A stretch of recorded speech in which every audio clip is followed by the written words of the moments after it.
Breaking news from Europe. NATO fighter jets scrambled overnight to intercept and shoot down Russian drones over Poland. This marks the first time in history that NATO forces have engaged enemy targets inside Allied airspace, a dangerous escalation that has the whole world watching.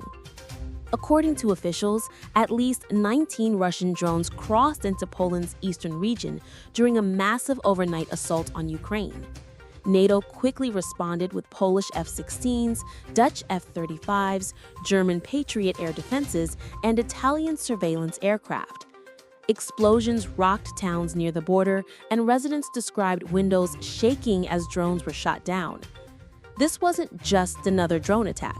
For the first time, Poland invoked Article 4 of the NATO Treaty, a special measure triggered when a member nation feels under direct threat.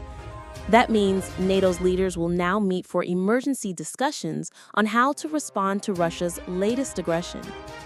Moscow has offered mixed messages. The Kremlin claimed the drones were not aimed at Poland, while Belarus suggested they veered off course. But NATO officials aren't convinced. Polish lawmakers believe this was a deliberate test of NATO's unity and Poland's defenses. Poland has already doubled military spending and increased its forces to prepare for possible escalation.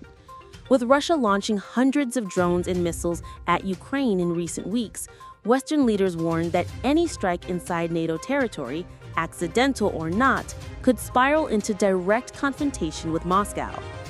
Polish Prime Minister Donald Tusk called it a large-scale provocation.